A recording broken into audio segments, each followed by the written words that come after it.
You can have amazing content these days and still get one like or zero likes or zero followers. Like it's a long, hard process and almost impossible now to grow an Instagram or a Facebook organically. You need paid ads.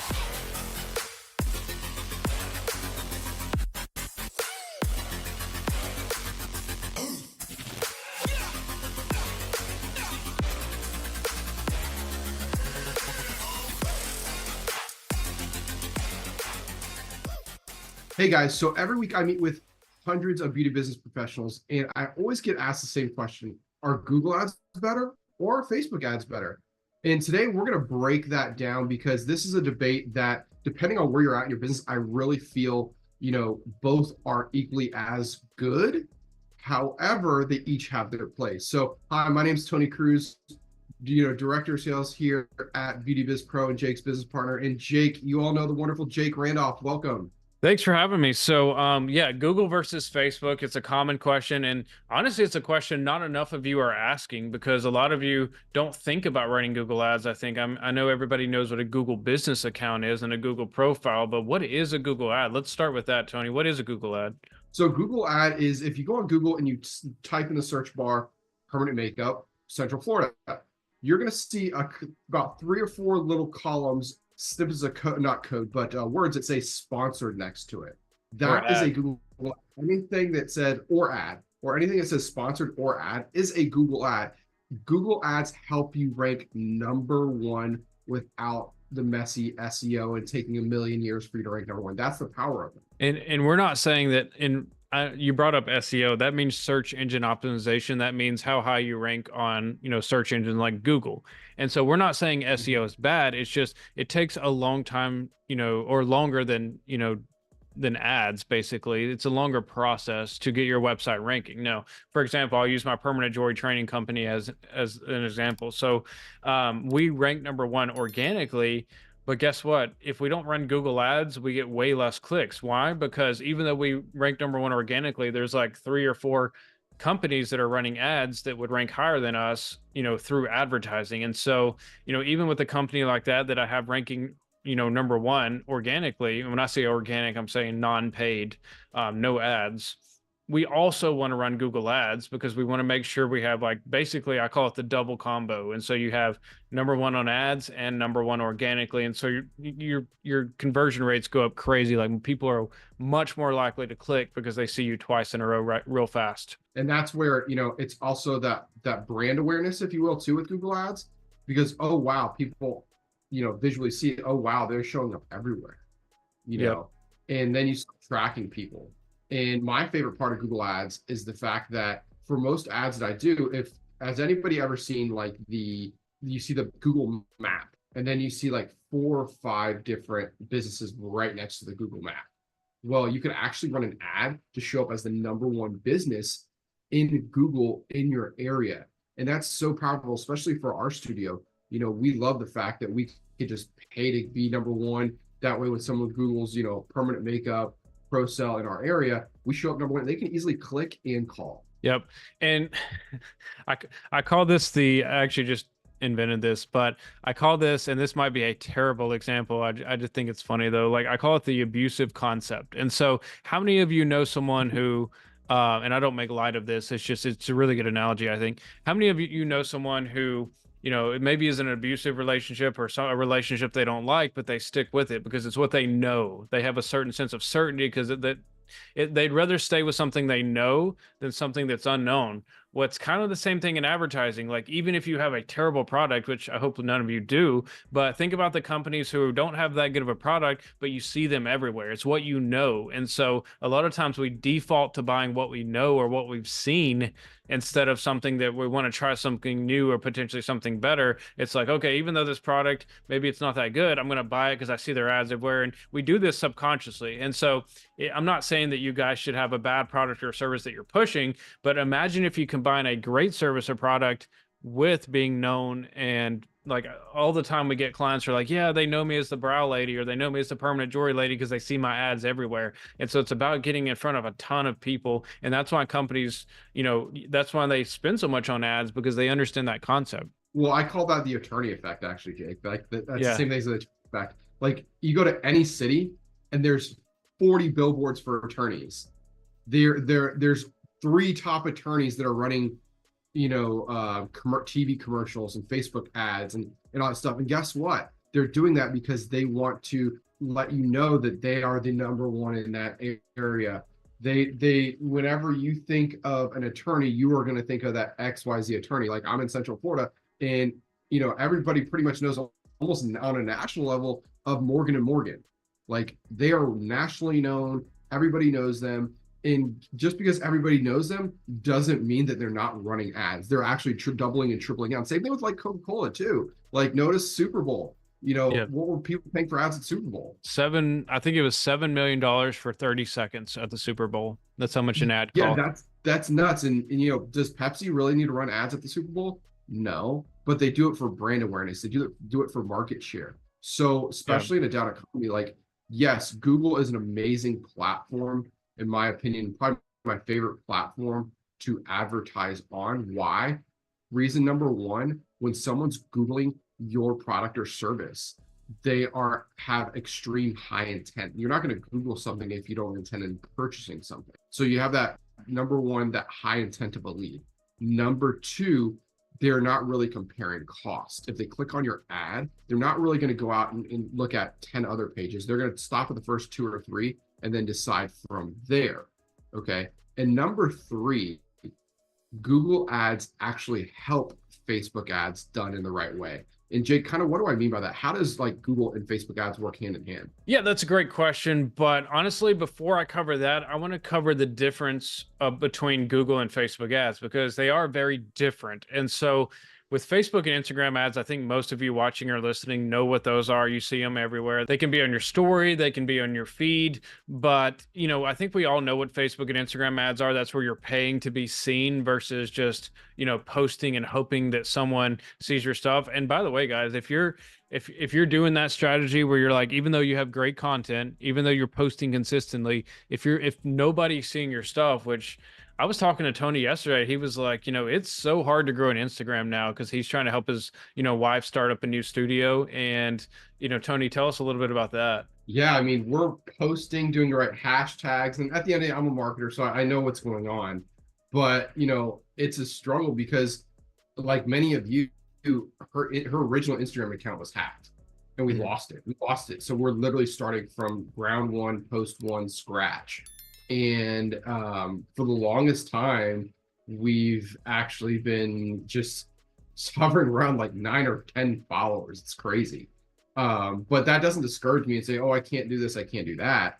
Because, with us launching our paid Facebook ads today, actually, and Instagram ads, we're going to see a flood of people following us because unfortunately, the algorithm with Facebook and Instagram now is it's a pay to play algorithm, meaning that in order for people to start following you and really seeing your stuff, there's two ways that happens to get organic followers. One, you go viral or an influencer shouts your page out and then all of a sudden you get a rush of 100, 200, 300 people following you. Even then, we've seen Yeah. people with millions of followers on TikTok that didn't get business. And so Yeah, that's not that's a like strategy to rely on. yeah, that's like super suppressed. But the main way to gain new followers is by running paid ads. In fact, they call them engagement ads. That's where Instagram really wants you to pay to play on everything on their platform. And that's the unfortunate side of it. So once we start paying to play, then we're gonna start seeing an increase in followers. And word of advice, side note, please don't buy followers.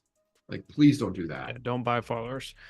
Yeah. And I know that as a new business owner or a struggling business owner, you might be discouraged and say, like, oh, that stinks that I have to pay to play. Well, it's actually great news because, you're here listening or watching this and you're learning. Your competitors are probably not watching or listening to this. And so that means if you follow our advice and start doing, the things that we teach, it's like the 80/20 principle. 80% of your business is going to come from 20%. Like Tony explained the 80/20 principle. Yeah, so the 80/20 principle is 80% of the market share that you're in or the industry that you're in is only run by 20% of the people that are actually business owners and entrepreneurs in your industry. Just look at it. Think about the industry you're in. Think about the top 5 people that you know in your area. Like I'm in a bigger metro metropolitan city. But when someone thinks of permanent makeup, there's only like 3 or 4 individuals that are really thought of when when people are looking for permanent makeup. And I actually use that to our advantage at our studio, because I actually go out and go on those individuals' pages and look at who's commenting, who's liking their stuff, and then create relationships with their followers. And guess what?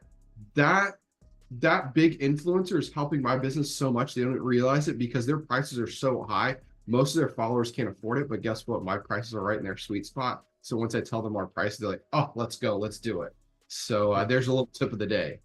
And you don't have to have a huge budget to run ads for, like, basically the cost of a Starbucks coffee. You could be, have a head and shoulders advantage over your competition. But anyways, let's get back to the topic, which is Google versus Facebook ads. So we know what Facebook and Instagram ads are now. What are Google ads? There's different types, but the main form and the main ones that you would probably think of are search ads. And so that's where, some, like Tony mentioned, someone types in permanent jewelry near me or permanent makeup in New York City. Like, you want to come up locally on the search ranking based on what people are searching. And so, yes, you're probably thinking like, well, these are higher quality leads. These are higher quality customers. Yes and no. So yes, they are searching for it. And so they are higher quality, but no, they're not necessarily better. Why? Because you have to have an optimized Google business account or an optimized website to really make the best use of Google ads. Because if you don't have those things, then, basically it's harder to get into Google ads and it's a little bit more expensive to reach people. And so that does have pluses and minuses. So yes, it's a little bit higher quality, but it's also higher priced. And so, Mhm. for a budget, if you're listening to this and you have a very small budget, start with Facebook and Instagram ads. Why would we start with Facebook and Instagram ads, Tony? Yeah, because it's all about the CPL, or cost per lead. And if you're using a marketing agency like ourselves, like for example, our cost per lead is only $1 on average, whereas individuals that run their own Facebook or Google ads, their cost per lead is above $10. I've And what seen does like that mean? 30 or $40 recently Yeah, for 30 or people 40. running their own Eh, ads. Yeah, and what does that mean for you? What kind of gibberish am I talking about? Well, for every, let's say you, Jake, are running your own ads and your CPL, or cost per lead, is $30.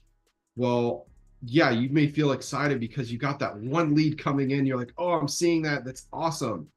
But that's not the best use of that $30, because if you were partnered with a agency, okay, or marketing agency, and they're good at what they do, like I'm just throwing it out there, us, we can get you 30 inquiries for that same $30 you spent.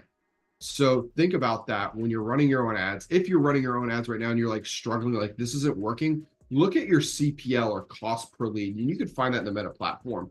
But to me, when it comes to Facebook or Google ads, okay, Google, you hit the nail right on the head. You have to have an optimized page or landing page. And I like to give this example. Think about it as a consumer.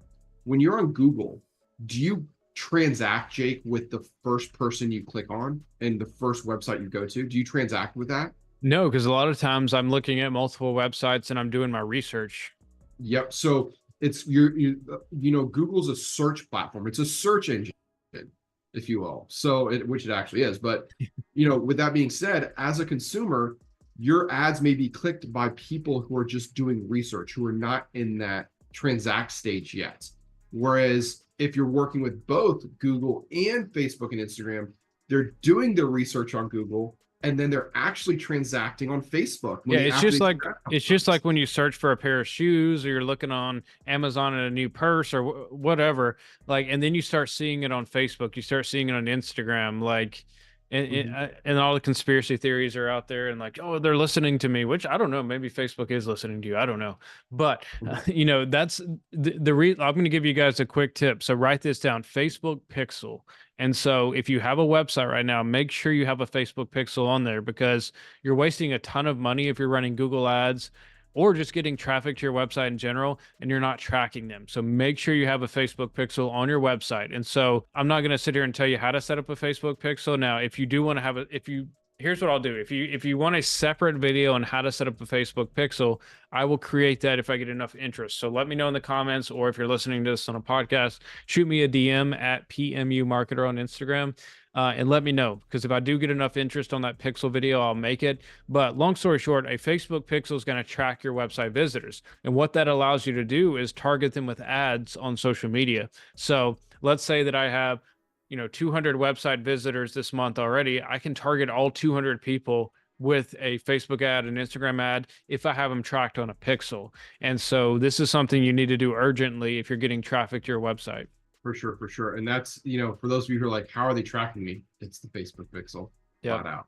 So, Awesome. So long story short, do we like Facebook or Instagram ads better? If I had to pick one, Facebook and Instagram ads, just because you can, like, a lot of our clients are on very limited budgets. Maybe they're newer business owners. So that's where they should start, because you can reach thousands of people for, the cost of a Starbucks coffee a day. And so I do recommend starting with Facebook and Instagram. Now, as you start to build your clientele and build your business, definitely want to get you on Google as well. So that way you can get those people who are searching and doing their research. And then you can do the full strategy, which is getting people to search your business and then retargeting those people, getting in front of them with Facebook and Instagram ads. That way you're everywhere. I call it the omnipresent marketing strategy. Like you're everywhere. And so overall, if you're listening to this, start with Facebook and Instagram. And then, if you have questions on advertising, feel free to reach out to this. Tony, how can they reach us?